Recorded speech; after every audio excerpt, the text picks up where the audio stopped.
Hello once again and welcome to Herd Immunity News. I'm Marcus Botza. We're doing a London 2024 mayoral election special. And who better to have on the show than the great David Atherton, the star of Screen and Radio.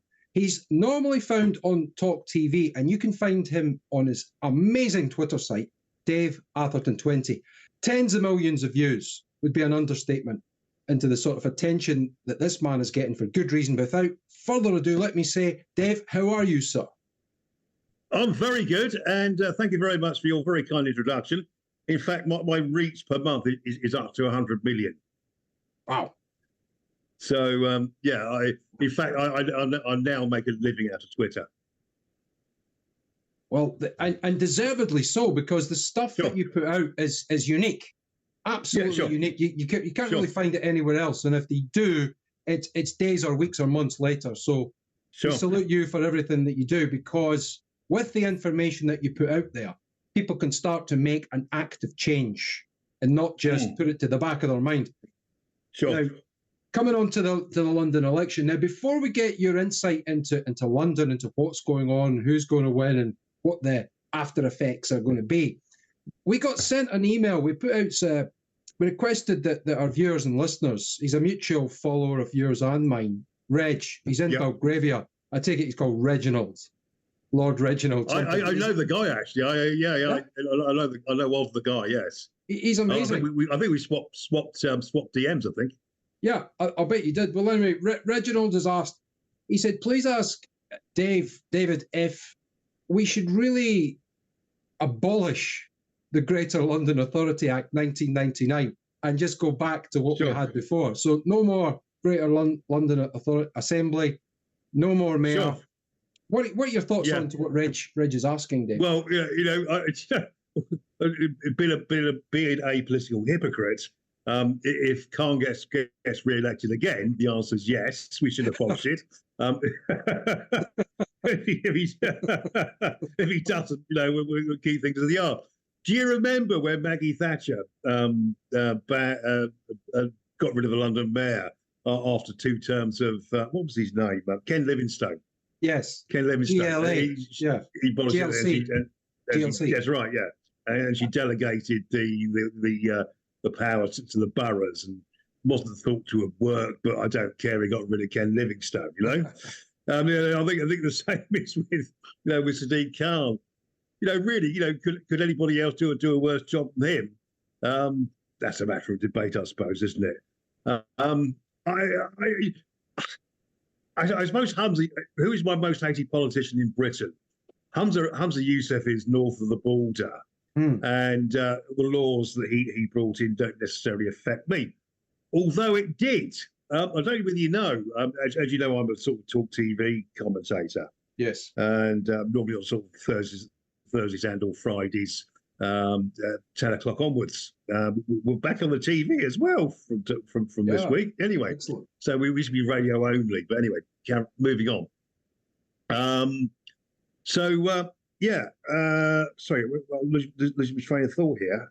So Reg's question is about, let's abolish the Greater London Authority Act 1999, which basically gives Sadiq Khan so much power. And what Reg... As I say, it's political hypocrisy. Let's get rid of him if he gets re-elected. That's probably the way to go. But no, that's right. I was talking about the thing about Hamza Yousaf is, and the Scottish laws, they didn't really affect me, so I'm slightly detached from it. Although, as a Talk TV presenter, because it's broadcast in Scotland, I am still under the authority of the Scottish law. If it wasn't broadcast in Scotland, we'll be fine. But as we are, I could be done for telling a tranny joke or something like that, or being rude about transgender people, which I probably wouldn't necessarily be. But apparently I could have the defence that in England this would be quite a legal thing to say. So that was the point I was getting to on that one. Okay. But so yes, anything to get rid of the most odious politician in Britain, Sadiq Khan. The man is completely clueless. if I looked at the knifing statistics and you sort of trod on eggshells and worked out who was doing most of it, I'm sorry, my conscience would tell me that there is a certain demographic in London you have to clamp down on. You have to be, frankly, a little bit stern with. Basically, Sadiq Khan has blood on his hands. There are black teenagers dying in this city because of his political correctness and incompetence as somebody who leads the police in London. And probably his most egregious crime is Saturday afternoons. I believe Sadiq Khan because I'm pretty sure if it wasn't a nod and a wink, he ordered Samart Rowley of the Metropolitan Police to go lightly on the Palestinian supporters. And that has unleashed a whole gamut of indiscipline, violence, intimidation from the pro-Palestine, pro-Hamas community. Yeah, I think what people are, if we just look at the candidates, if we'll come on to the election right now, and thank you for your thoughts on Mr. Hamza Useless.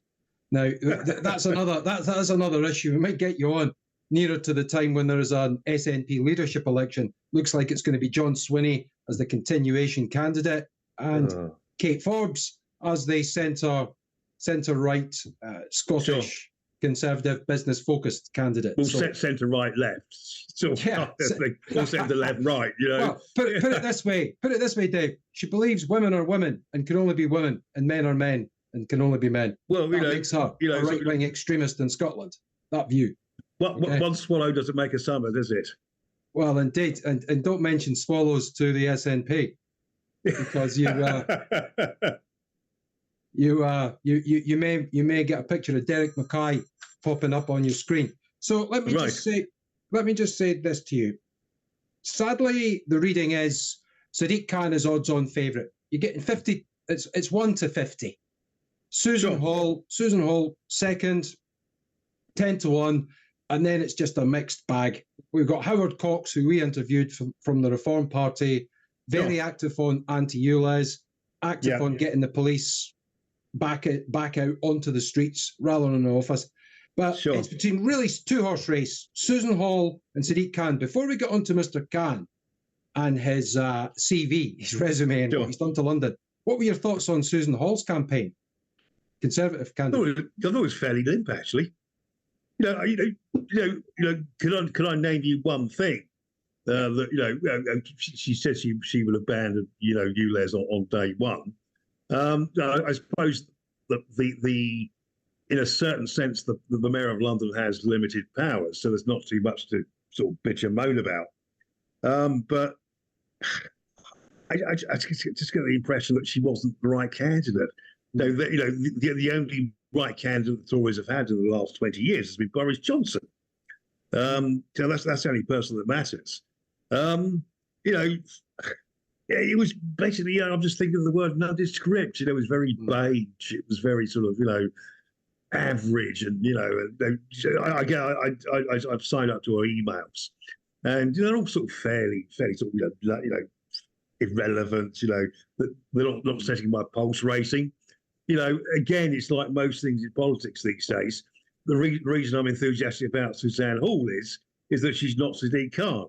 The reason I vote Tory is because it's not Labour and not the Lib Democrats. Lib Democrats. Lib Democrats.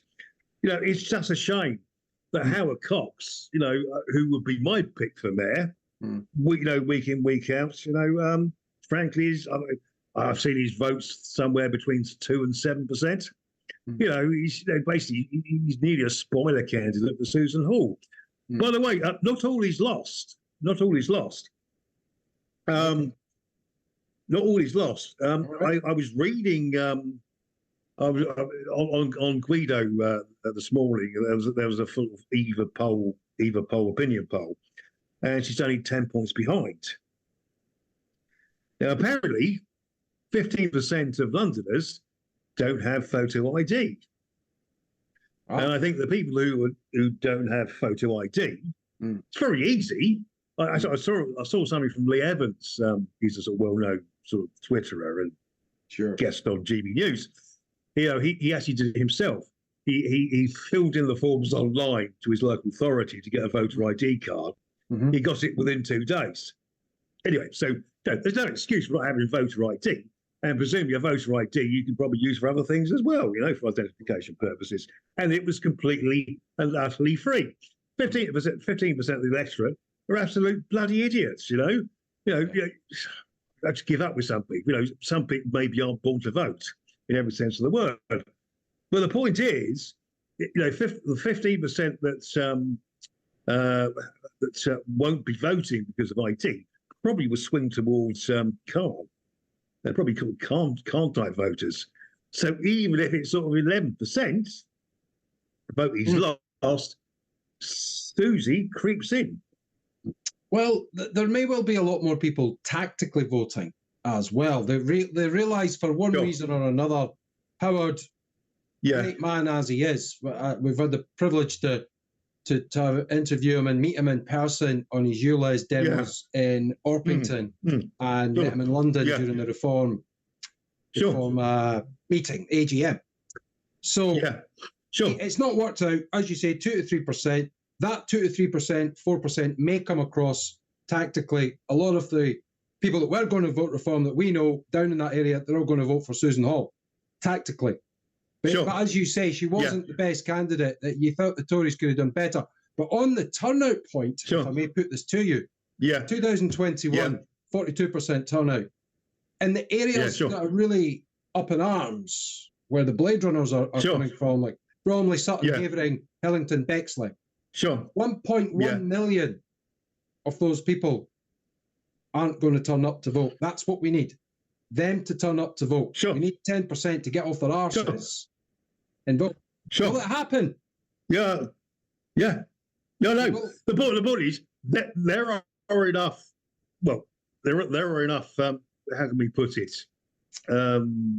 White votes in London to get rid of Carr, for want of a better phrase. There, if 80-90% turnout from the sort of shires that's encircle London, there would be enough people to get rid of Carr.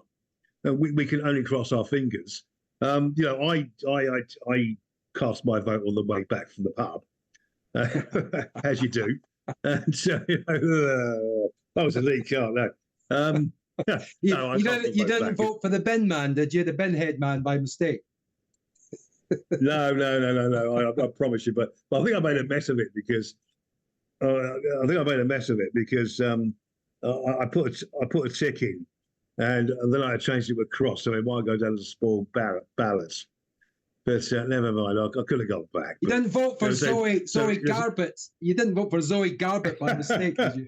The Green candidates. Actually, sure, exactly. Actually, when I stood for the Tories in 2010 in Leytonstone, the Leytonstone ward, Charles, I was just beyond a paper candidate. But I got 896 votes. I'm very pleased. Yeah. Anyway, I came in fourth, I think. It was seventh. Mm-hmm. Came in fifth, behind the two Lib Dems and the two Labour candidates. And it actually shows you all the spoiled ballots. And all the spoiled ballots had BNP scrawled on them. Well, the BNP, they're not running, Dave, but they do have the Britain First have a candidate in the election, Nick Scallon. So that's a nice segue. Do you know anything about Nick Scallon? No, I don't know. I did see his piece to camera for the BBC. Actually, he was actually invited to the BBC to offer his. He struck me as a very moderate and reasonable manifesto. Whether underneath it all, I got no idea. Britain First is I think he's led by Paul Golding. It is. He used to be the BNP's press officer. I think he sort of kind of moderated himself in the last over the last 5-10 years. He sort of tried to reinvent himself. I've spoke to him over social media and via DMs and things like that. and we're sort of paranoid about our ghost banning and things like that on Twitter. And we don't really talk about policy and ideas and things like that. But I don't know. It's if you want a general comment here, a bit of analysis. Yes. I just think people are so angry at the moment about immigration and the way this country's going. They don't care anymore about being called racists, xenophobes, white supremacists, and things like that. Bigots and gammons. People have gone past that now. I think, and that is a worry for the for the governing classes of this country. West Street had a little sort of what's the word, meltdown over Susie Hall, supporting Enoch Powell and Donald Trump. Well, I'm sorry, Enoch Powell is right, and Donald Trump was a great president. He was robbed of a second term, in my opinion, sure. Due to nefarious reasons. And it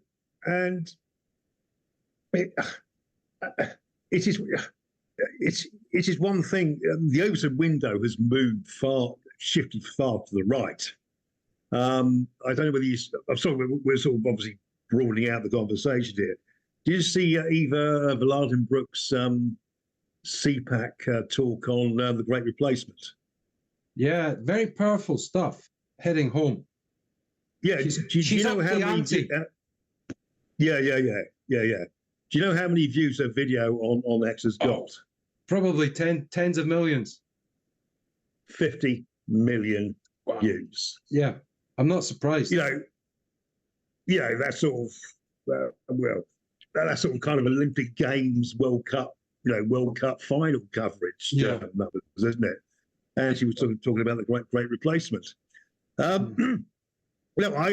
think there's been a fundamental shift in immigration in Europe and maybe the worldwide. Sorry, I'm getting bored at the moment. But I'm sorry. People like Sadiq Khan, talking about Sadiq Khan, shouting out racist and you're mean and nasty and things like that. I think we're now beyond that. And well, so what? I've always been up. I was going to say, racism does exist in our political party system, and it exists, as you've heard from Sadiq Khan, when earlier last year, the picture of a family walking down the Thames, white mum, white dad, white children, said this does not represent London. Whom's a useless. Maybe one of the things that got him canned was attacking his own electorate, 95% are white, saying that there's far too many white people effectively in Scotland. Yes, he was naming the jobs in the legal sector, but he was still saying there's too many white. And then his counterpart from the Labour Party, who's also an Asian man, Anas, let me get this name right, Anas Sorwar, he's gone up and said the same thing. So there is racism in politics, and it's anti-white. Anti-white, and it's getting away with it. Has Sadiq Khan made London a more dangerous place for white people? Oh yeah. Oh yes. He's if you look at all of his campaign photographs, there was barely a white person to be seen. He was, and probably the ultimate insult. And to my mind, that Khan will never be forgiven for this. During Ramadan, he obviously stuck his lights up in Regent Street and what have you. He didn't take them down or acknowledge Easter at that time. No, that is a great slight on this country, and that is unforgivable. And and quite frankly, he really doesn't want to meet me, because I would say things to him that I might regret at some time in the future. No, I think if you look at his early career, well, he was a lawyer, and he was sort of dancing with all the Islamic extremists. I've yet to find a mainstream Muslim representative who has not gone down the rabbit hole of having connections with Islamic extremists. these are allegations, like scurrilous rumours. But a follower of mine sent me a message. Yeah. Do you remember when Baroness Saidi? Yes. Used to be Lord Cameron's, anti-terrorism czar. 2012 to 2014. He told me, I say, it's just an allegation. I've got no proof. Scurrilous rumour that the people she was appointing to actually help her out reducing, extremist Islam in Britain were actually extremists themselves. Some had links with the Muslim Brotherhood, who should be a proscribed organisation in this country, like Issat Shabir, whatever it's called. And apparently they got so worried. Again, it's allegation. I've got no proof. Scurrilous rumours, maybe. But the peer that she shared the office with was moved out. They were so worried. And she also stopped receiving briefings from MI5 and the security forces. Yeah. It got that bad. And then she resigned because she knew the game was up. That's my understanding. As I say, no proof. That's what I'm told. This country is really heading west. I mean, Mark, this country really is in deep trouble. Absolutely. Just to touch on a little bit further on Sadiq Khan's links. Tommy Robinson interviewed Lawrence Fox recently. I don't know if you saw it. That's the journalist Tommy Robinson. It was a fantastic interview interviewing Lawrence Fox, leader of the Reclaim Party. Now, when he was in prison, not sure which one it was, but he actually met Sadiq Khan because he was talking to Majid Nawazi, the former LBC presenter. And Majid was an activist linked to terrorist groups when he was at university. And Sadiq Khan was a friend of his at university. So it's very strange and very concerning that Sadiq Khan has links to so many of these notorious groups. That's exactly the point I was saying. It seems to be most Muslim prominent figures in this country have links to extremists. By the way, that was 2014 at Winchester prison. Okay. And Sadiq Khan came in and boasted to Tommy Robinson that he knows Majid Nawaz from university. That was when Majid Nawaz was the extremist, and he was the leader of the, I can never pronounce it, the Habib Sharia prescribed group. He was the leader of that at the university, I think Southampton. So that's not exactly a ringing endorsement, shall we say?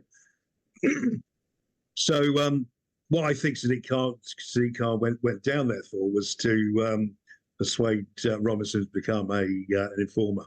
Really? That's my understanding. My sources on this are very good. Well, you start talking about the mayoral elections, and you get all the dirt on Britain, don't you? This is it. When you're talking about Sadiq Khan and just focusing on him and doing a deep dive, you're talking about.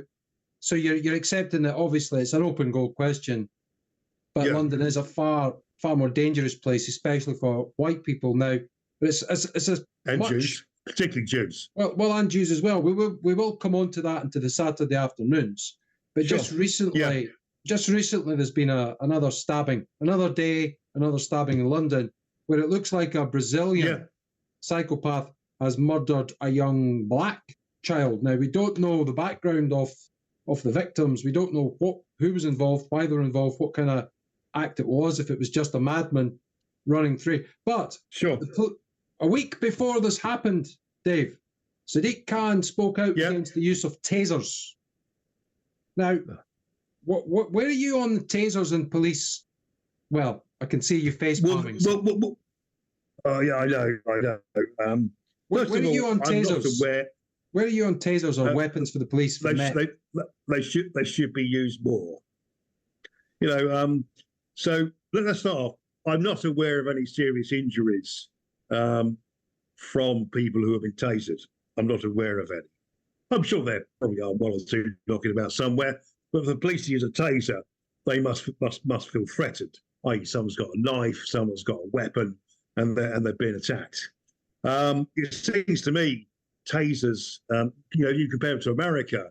American police would use tasers, they would use their guns. So I might suggest to you that tasers have probably saved dozens, if not hundreds, of lives in this country. And they are to be encouraged and maybe used a little bit more.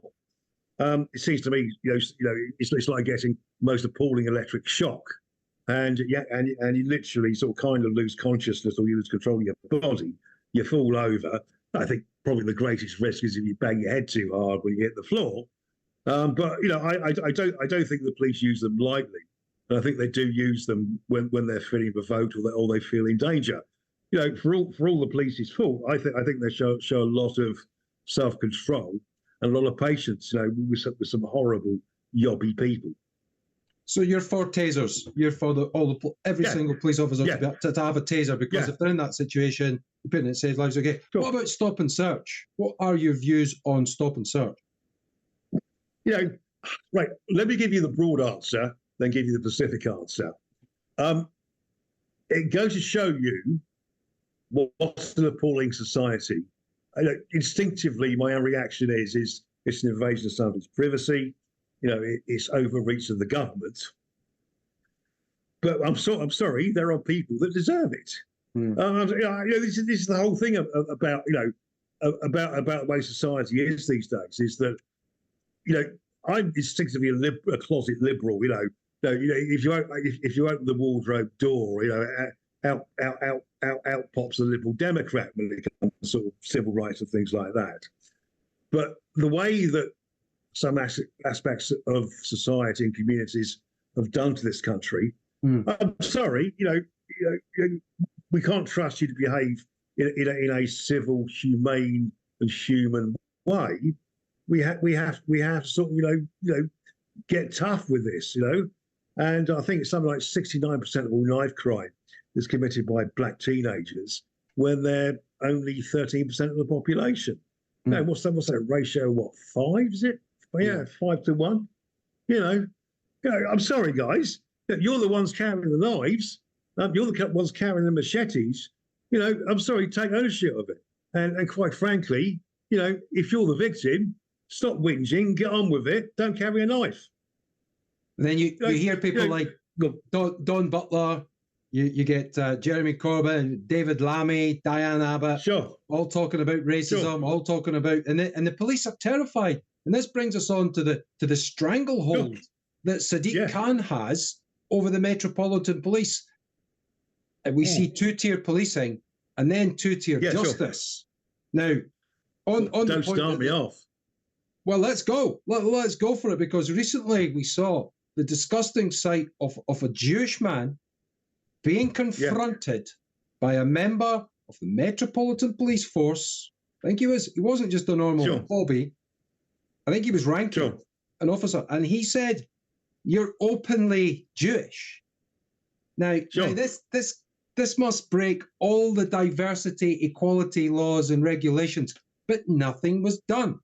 How do Londoners get a hold of this? Right, indeed.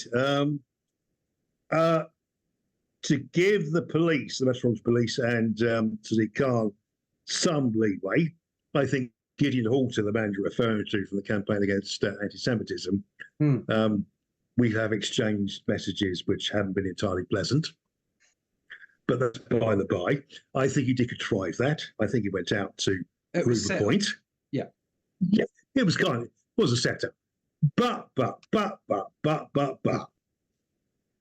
He did prove his point. I suppose if I was a private, if I was a non-political and was walking around with my kipper in central London on a Saturday afternoon, I would at best expect mass abuse, and I expect physical harassment, maybe more. So in a sense, he didn't have to contrive it; it would have happened naturally. And this goes to show you how appalling the two-tier policing is. An individual has no rights anymore. It is the mob rule that has been wrought on us from above on Saturday afternoons, from brainless pro-Hamas pro-Palestine thugs and left-wingers who have no respect for our society and no respect for the Enlightenment of the 17th century, which saw the advancement of science over logic and freedom of the individual over the state and parliament. It is the most disgusting thing I've ever seen. And I'm sorry, the Western countries are going to the dogs when it comes to democracy and free speech. It is, from the police's point of view, is they are so scared of the Islamic mob in this country, but they know if they actually did policed fairly straight down the line, they know they will be faced with mass riots week in, week out from every single city in this country. You look at the way that the tent cities, the universities, the pro-Hamas, pro-Palestine tent cities are spread throughout university campuses in America. They've now arrived in Britain. It really would be whack 'em up. Personally speaking, I would alert the army. Quite frankly, my favourite phrase is, if you can't learn to behave like a civilized human being, you'll be taught it.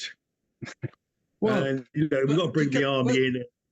Okay, let's put some context on it though. The demonstrations have been relatively peaceful.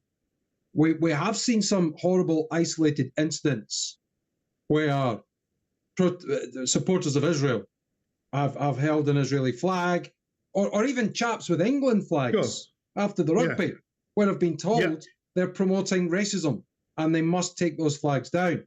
Whereas the two-tier policing supports Palestinian flags flying free. Now, this is throughout the Met. We have got friends in the Metropolitan Police. I'm sure you do as well, and they know that if they start to go against the narratives, which everyone knows is an open secret, that if you want to interrupt a Palestinian, you better have bloody good reason. You want to take that flag, Palestinian, but you are allowed to go up to someone white with an England flag or even an Israeli flag and say, take that down. That's abusive. That's right, and you'll get away with that. So how do Londoners get a hold of this, Dave? I've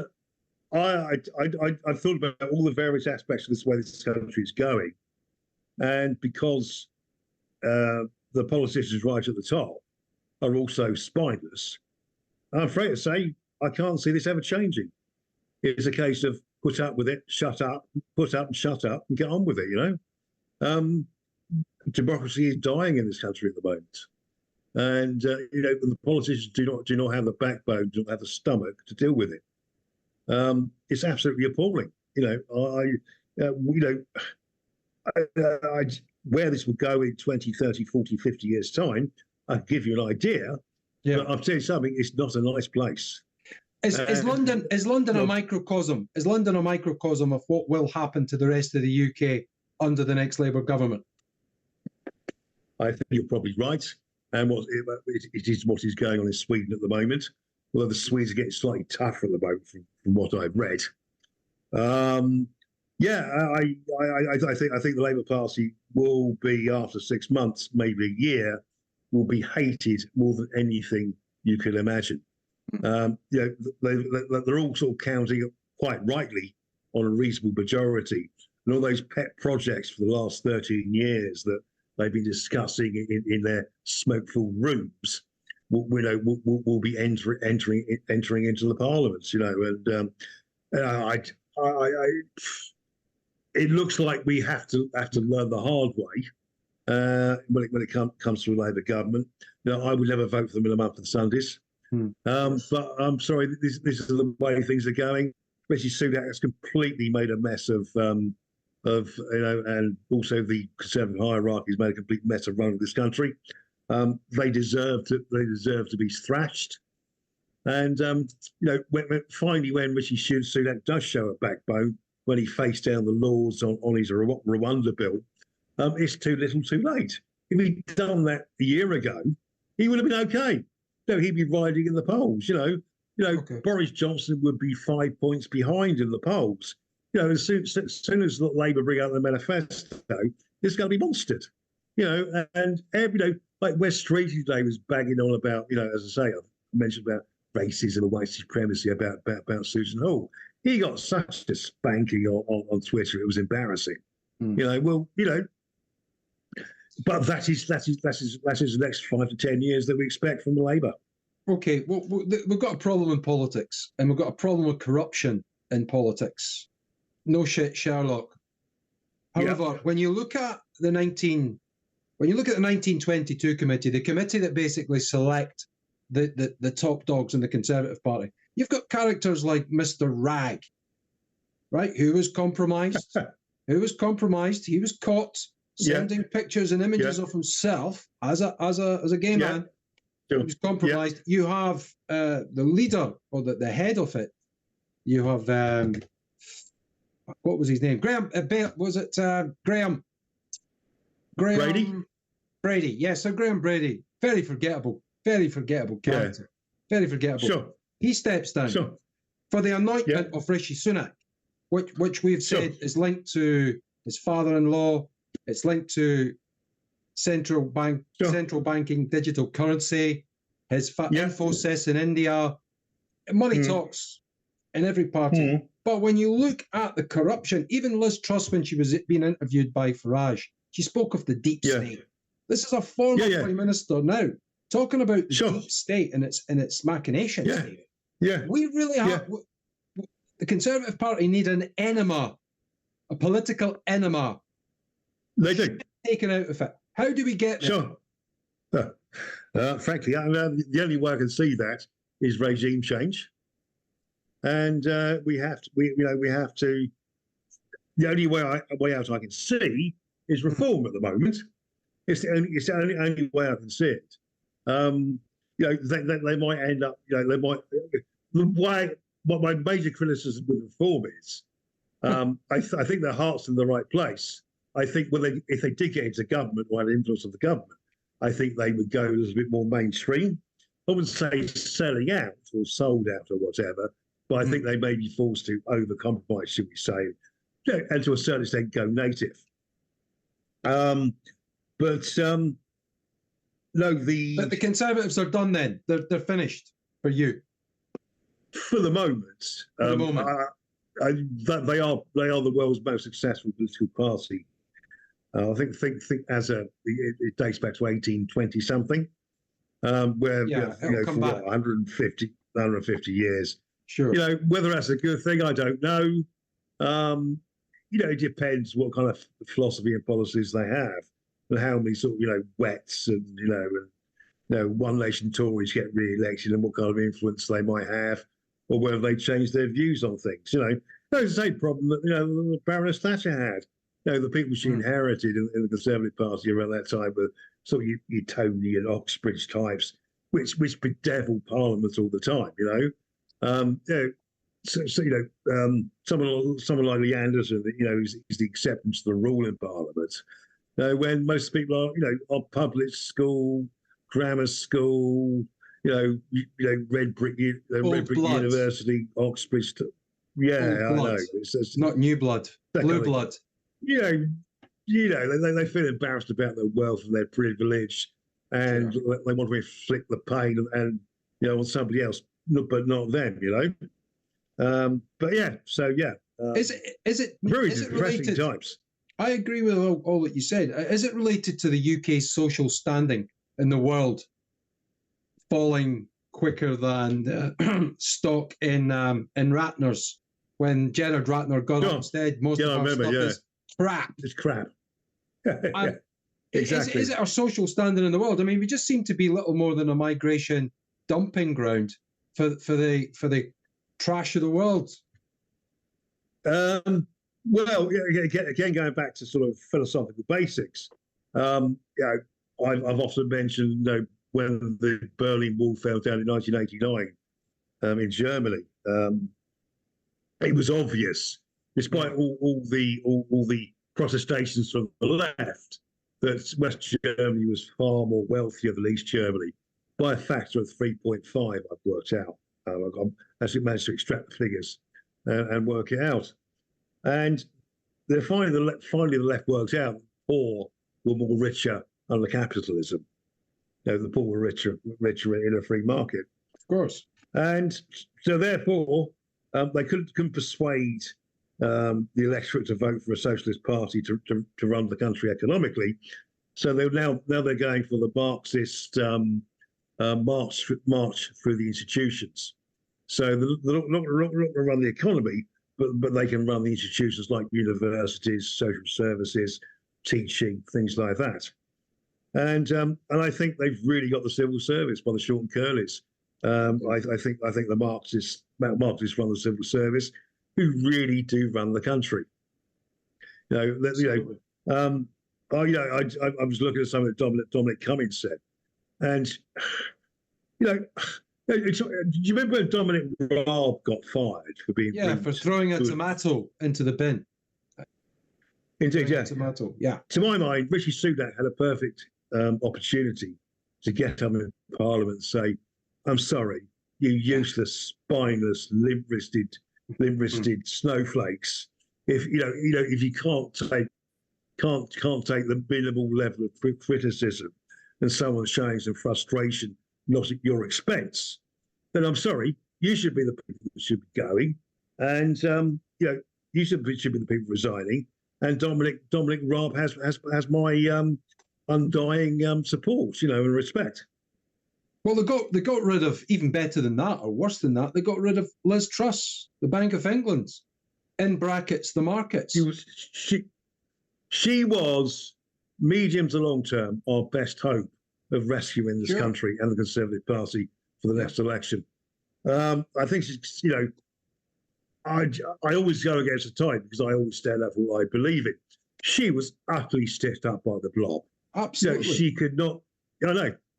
And that's a warning to anybody else who wants to bring in radical policies that might cure the problems of this country, is the blob will go after you and you won't be in your job for long. I don't know whether you know, 2 days before she took office, the government sold billions of bonds to the market. Did it on purpose to undermine her. Yeah. And so she would have trouble borrowing money. Yeah. And on the 22nd of September, they did exactly the same thing to destabilise the market. Liam Halligan, the economics editor of GB News, said this level of sales will spook the market at any time. Yeah. It was, let's have a look at this, what's going on here. But why did she resign? She didn't have to resign. She could have stayed her ground. But it's because was it because she couldn't form a cabinet? Well, she might have faced a vote of no confidence in Parliament, where she would have been forced to resign.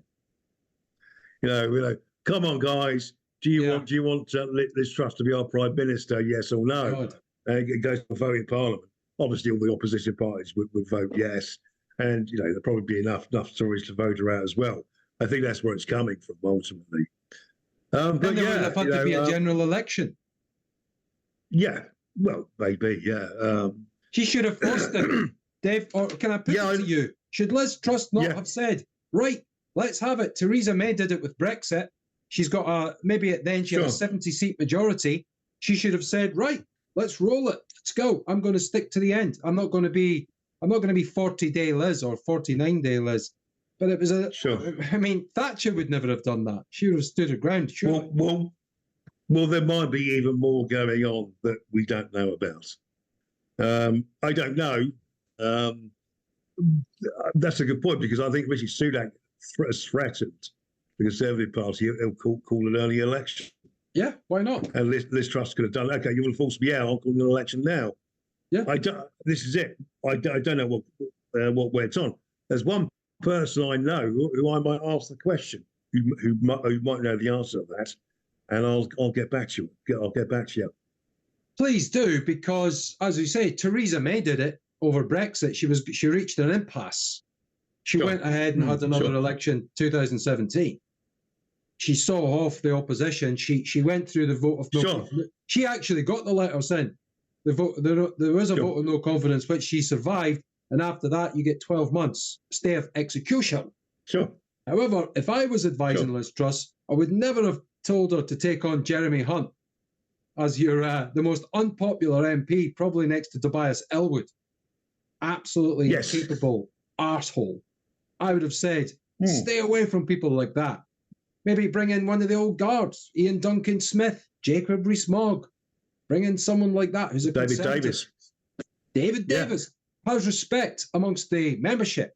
But all can I put it to you that the Tory cabinet are probably the most pusillanimous, pathetic, supine cretins that you could ever assemble. James Cleverly is there to, Home Secretary. James Cleverly is there as Home Secretary. He's making up the numbers because he'll be a good boy. That's the impression I get. Lord Cameron is basically there. Unelected. Great example of democracy in action, Dave. I know. Yeah, just makes you weep, doesn't it? Grant Shapps, your old friend from Tufton Street. Michael Green. Yes, indeed. Michael Green. Indeed. Yeah. Well, if people have, first time, I haven't heard about my anecdote about Grant Shapps. I'll give it to you very briefly now. The more I thought about it, he's not a stupid bloke. He knew exactly what he was doing. But I was at a free market think tank meeting in Tufton Street. It was, it was in Tufton. It wasn't 55 Tufton Street. It was literally across the road, actually, because it had a bigger hall.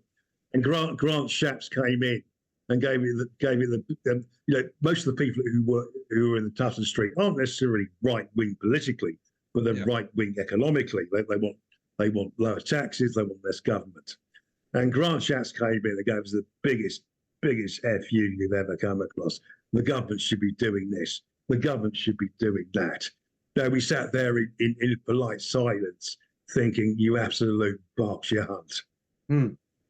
Oh, absolutely. I think he deliberately went out his way to spite us and rub our noses in it. Every job he's had, he's been a disaster zone. Every single area he's gone into. And now he's in charge of our military with a potential war with Russia. You couldn't have someone less equipped to go up against Putin. It really is a white flag for us, straight away. It's a white flag. Yeah. The Conservatives should be destroyed and start again. To us, they're like a rotten building. They need to be demolished. For reform, massive issues with some of the things that Richard Tice has said in relation to endless wars and backing off the money for Ukraine. He went out there, maybe with good intent. Let's give him the benefit of the doubt. But there are people starving and dying in this country right now.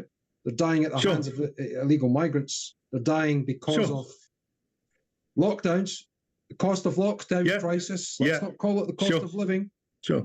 He backed the jab. He did all those things. He's just probably not the nice guy, lovely guy, but maybe not the right man for the job. So they need someone like Farage to come back and take the bull by the horns. Will he, won't he? A little birdie told me I think he might do. Wow. Hello? Yes, can you hear me? Yeah, I can, yeah. Sorry, I've been pressing buttons here and I've lost you, but I can't. You haven't been pressing the button to Tufton Street, have you? There we go. Well, we got Grant Shapps joining us any moment now, Sorry.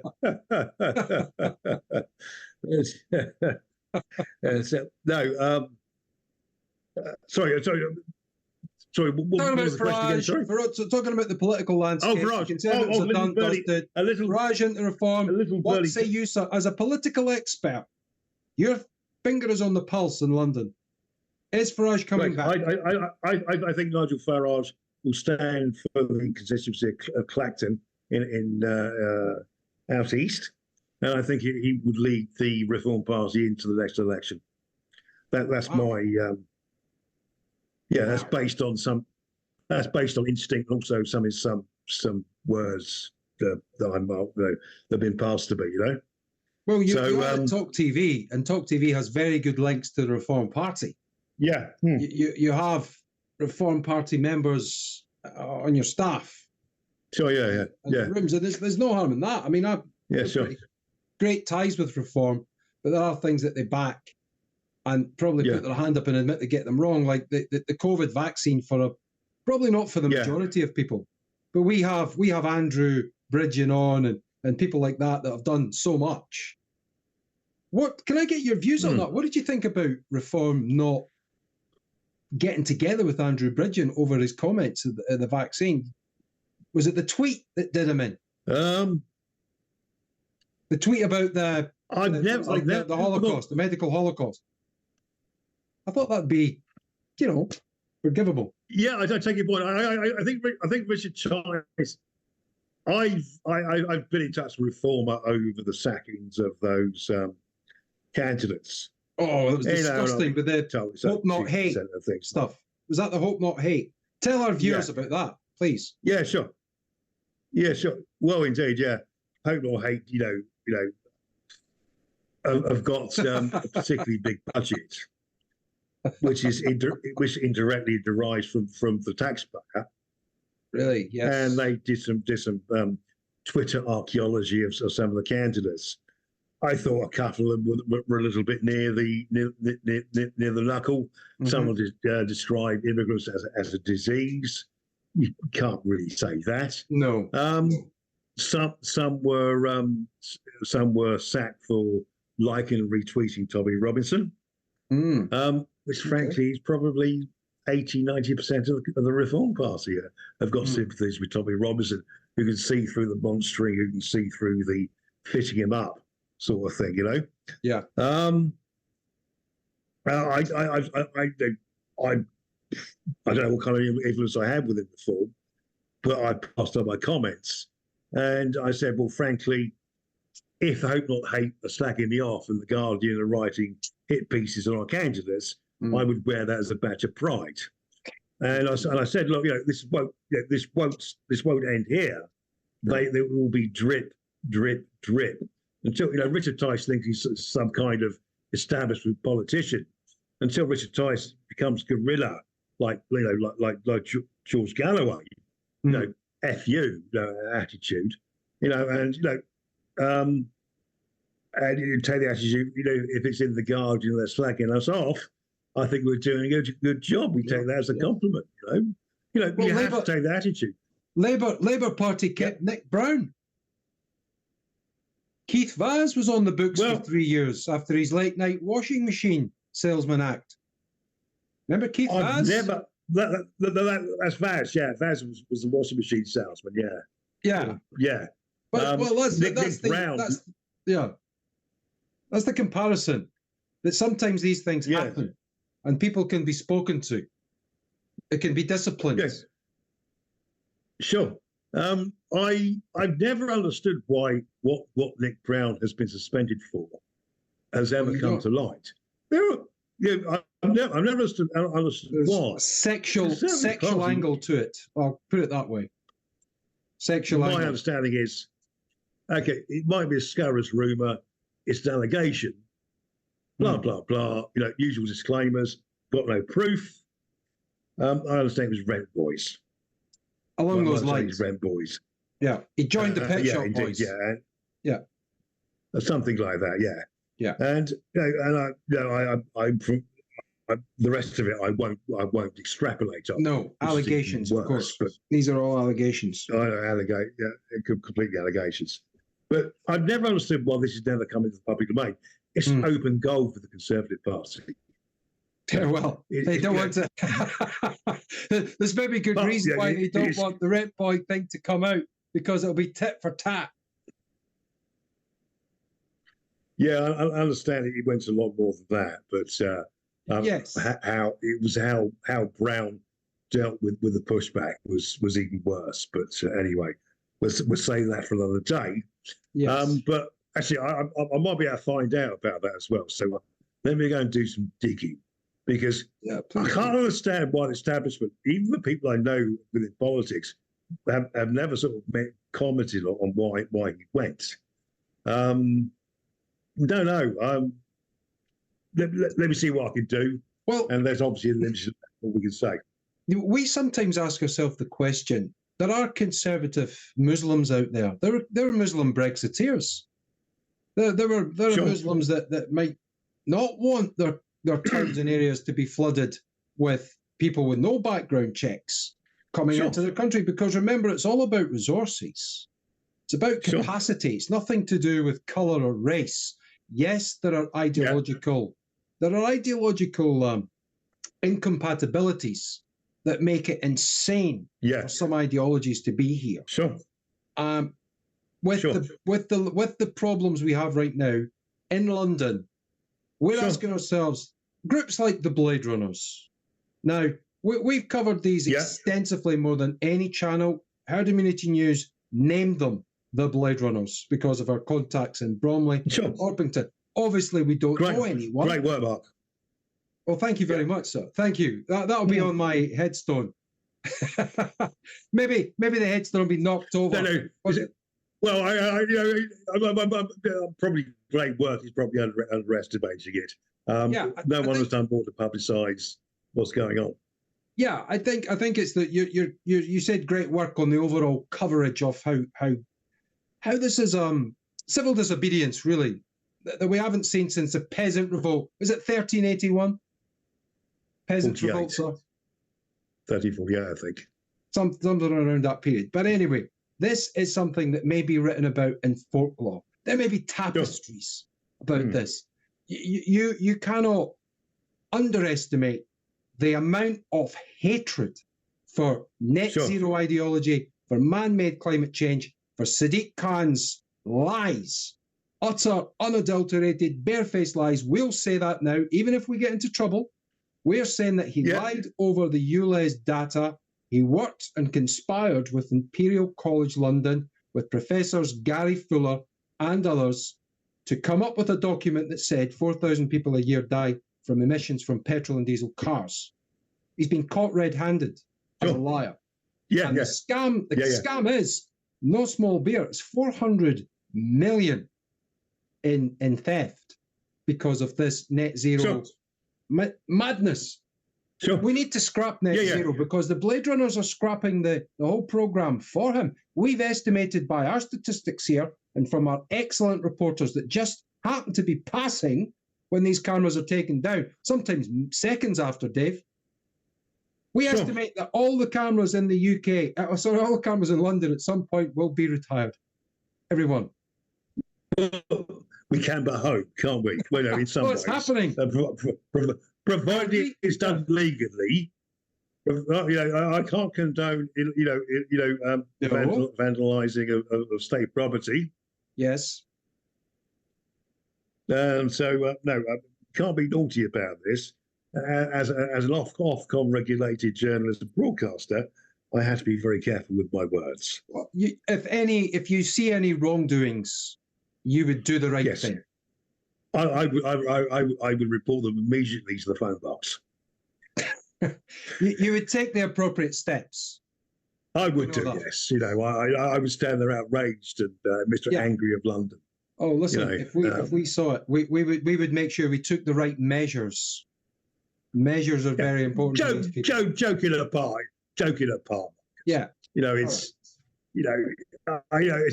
I'm sure there might be laws that I'm very keen for, which if they're undermined, in that kind of yobbish and illegal manner, I probably would object to it strongly.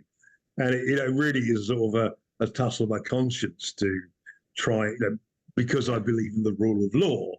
I can condone or turn a blind eye to what's going on. It's a great conflict for somebody like myself, But Sadiq Khan, is the architect of his own downfall. And I'll let him go on with it. Oh, by the way, to all you net zero people out there, if Britain by 2030 or 2035 was net zero, do you know how much world temperatures would reduce by? Go on, David. Naught. 0.0001%. Do you know how much if the whole world went net zero, how much world temperatures would reduce by? Go on, sir. 0.01%. And may we ask for your sources, please? Lord Monckton, he sent me the paper. Is this? You know, he may be biased. Yes, he is. Biased. He may be biased, but you know, but as a scientist, okay. You know, as a qualified scientist, you're going to have to get, you know, up your game to prove it's not wrong. With the output of emissions from India, from China, from Russia, it's game over. We contribute a rounding error. That's all we contribute is a rounding error to CO2 emissions. We've cut them nearly by 50% over the last 7 or 8 years. We will be making our... We're really acting like a defeated nation, and we've been given instructions by the World Economic Forum, the likes of Klaus Schwab. We are now flatlining as an economy. The BRICS alliance, China, Russia, Germany, India, Germany. Hi, not yet. But you know the ones, China, Russia, Brazil, the Saudis are queuing up. I think there's something like 27 nations waiting to join BRICS. They're all about 4.5, 4.6 GDP growth. We're dying. And our trajectory is for to be to be third world. And I'm not saying that to be sensational, to clip this and fire it onto your Twitter. But can you see Britain becoming a third world nation in the next 10 to 20 years? With immigration, yes. With immigration, definitely. You know, it is the ultimate irony is we have to become, excuse my French, we have to become a shithole like from where these people came from to stop immigration. We have to flagellate ourselves on the altar of poverty to discourage people from coming to this country. I'm in despair why this country is going. I think within 30 years, I think the country will have changed beyond any recognition, and it will be the final nail in the coffin of this once great nation that ruled a fifth of the world, or a quarter of the world's population, that brought to the world democracy, the Enlightenment, capitalism, free enterprise, freedom of speech, the rule of law. It's very sad where things are going, and politicians, for all their Eden public school and Oxbridge educations, don't have the brains to work it out. If I was in charge of this country, like Nigel Farage, these Britain's problems will be sorted out within 6 months to a year. I think when the Conservative Party had a majority after the departure of Theresa May, 80-seat majority, this was a serious top opportunity to reverse the complete and utter rubbish, complete and utter mess that Tony Blair made of this country. The ECHR, the way he tied us up in knots on bureaucracy and things like that. We had a wonderful opportunity to do that, but of course, Boris Johnson was always doing the gig. I thought he was not an ideologue. No. He was not a Baroness Thatcher who said, "Look, these are my principles. I'm going to implement them." It's a case of I'm here as another manager. I want to stay in power and just make decisions as they go along. I have no real ideology. Which only goes to show how much our politicians in this country have been house trained by the civil service. Yeah, absolutely. And this is appalling. Your first act may also be taking a wrecking ball to Whitehall. Yeah, you really would need to go in and destroy the Sir Humphrey Applebys. Remember, there was an inquiry not so long ago where Lee Anderson I think he was a Conservative MP at the time. There was a panel on immigration. I think they were from Border Force or the Home Office, probably the Home Office staff. And he said, can you tell me how many people we have here right now who are illegal, who have gone, who have disappeared, who are off the net? And they... wait a minute. Do we have... we don't have that information. That was Matthew Rycroft, the permanent secretary of the Home Office. Okay, thank you. Very forgettable, chinless wonder. Absolute. Yeah. Great. Yeah, is Matthew Dub. Sorry, Dave. Sorry, I beg your pardon. It's a bloke I followed very closely. His Twitter account is Matthew with double T, and Rycroft without an E. So it's Matthew RICROFT. He's the head of the Home Office. He's the head civil servant. Permanent secretary, yeah. Permanent secretary, yeah. So in the news, we've got all this stuff, the mass immigration. There's something like 570,000 people who are genuinely unaccountable. Yeah, sure. There were 4,000, but that's the tip of the iceberg. 4,000 have gone missing recently. They were meant to be deported to Rwanda, but they weren't going to be deported to Rwanda because you come back. The whole thing about the ECHR, it's a complete fudge. If they wanted to ignore the rules, they could, like they did with the prisoner voting. Sure. So we've got a traitor class in this country. We do, yeah. Not political class. We call them the traitor class because they are traitors to this country. And dear old Godfrey Bloom, who you know, sure, he's a hero of ours. Don't know what you dear old Godders. Yeah, you like the man? You in favour of Godders? Okay, yeah. I met him a few times. A lovely guy.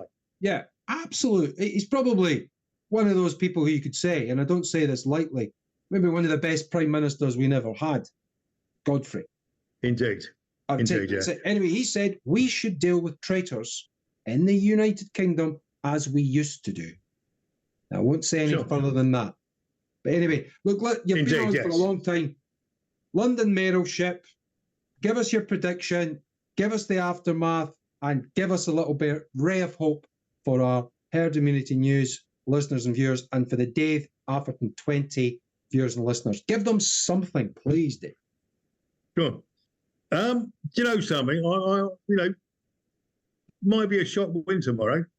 Susan Hall might be the mayor, but we'll find out. If not, I think opposition to Sadiq Khan will grow and grow, and he will realise he is the most hated man in London. So he can get re-elected and he can get re-elected and bear the consequences, shall we say? So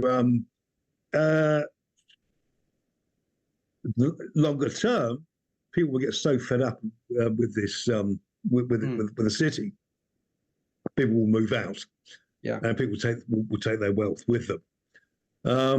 But demain est un autre jour, as I say in France. Tomorrow's another day, and I might take your buddy and go to Poland. Actually, Slovakia.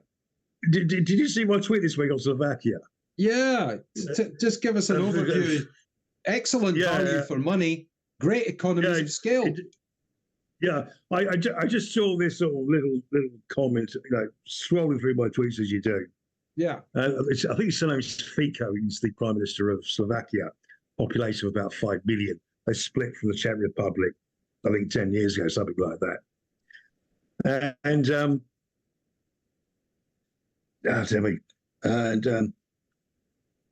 He refuses to acknowledge Islam is religion of the country of Slovakia. There is not one mosque in Slovakia, and he said that he doesn't want any Muslims in this country because they want to change the culture of the country. That got 1 billion views. They got 1 million views on my Twitter. So let's all raise our glasses. Let's raise our glasses to Prime Minister Fico in Slovakia. Cheers. Here. Well, here's to him. Yeah, Slovakia, dear friends of mine, just back off holiday there, and they were the same. They've actually gone out. It's funny you mentioned that. They've actually gone out with the view to leave, to go. Just to this is the whole bloody point about this country. The brightest and the best want to leave, and they're replaced by the ill-educated from the third world. Yeah, and it makes me so angry. That's where with Richard Tice, we'd like Richard to have a bit of a rethink when he talks about his net zero, one in, one out philosophy, because it's a replacement philosophy that Eva spoke brilliantly about. And maybe one day you can pull some strings for us and get Eva on the show, because I know you two are quite close. So I won't say any more, but I would definitely love to have Eva on the show because she speaks so much common sense. Sure. And she's achingly beautiful as well. But anyway, that's for another day. Anyway, no, I know. Yes. It's, she's gorgeous. Joking up. She is, isn't she? Okay, well, let me see what I can do. I did DM her once and in the bin, sort of thing, But she does follow me, so exactly. Let's see, and she's probably inundated with interviews, but we can ask. We got Andrew Bridgen on. We got Andrew Bridgen on, so that was a coup for our little humble group, a band of men and women. Yeah. And we will invite other people on, but we always love having you on because you're on the money, you're over the target, you say it like it is.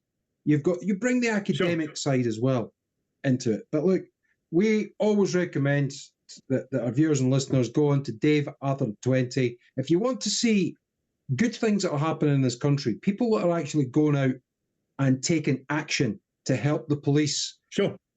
Shall we say clean the place up a bit from the mess that's been left? If we can put it like that. The people we're talking about here. We catch these disgusting characters that make a way through to our country and try to groom our children. You're always on the ball, making sure that we work towards a better Britain for what we've got.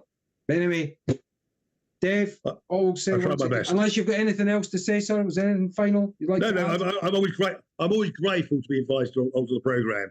And I'll be funny, I'll be spoke up your arse bar. You really are a really good presenter. Listen, mate, well, that means a lot to me because you're on the best. We say you're on the best network. You're on the best channel. Talk TV. GB News was doing it, but Talk TV, it's so consistent. Yeah. It has people who say it as it is. Do we agree on everything? Yeah, sure. No. But we got people like Mike Graham, Julia, James Well, Ash. You got your great friend Andre, lovely guy, great person. And honestly, when you come on the show, we would like you to have your own show. We would love to see that one day. And if they've got any common sense, then it might happen. Who knows? But until that day, all says we go to church every Sunday to hope for that. Yeah, I'm sure a lot of people would love to see you on as a regular on some platform. We know we've seen you on the Lotus Eaters as well. Yeah, sure. And you do, and maybe one day we'll do a live space. We'll bring on you, get on a few others that we know, Ben Habib, Jim Ferguson, people like that. We'll do a live space. There's also a lady who's doing a PhD at the moment who's wonderful. So we'll maybe get her on as well for an alternative opinion. And so let's move forward. I think because the mainstream media ignore us day in day out, we're creating our own ecosystem, and and quite frankly, I think with X Twitter and Elon Musk, with our free speech and what have we will overtake mainstream media and they will become completely irrelevant. Marcus, you're part of the process. Yeah, well, the hate monster hasn't taken a munch on me yet. Sure. Maybe the SNP, the SNP have got their sights on me, but we'll continue. We'll continue. But listen, thank you very much for your very gracious comments, and thanks very much for coming out your time.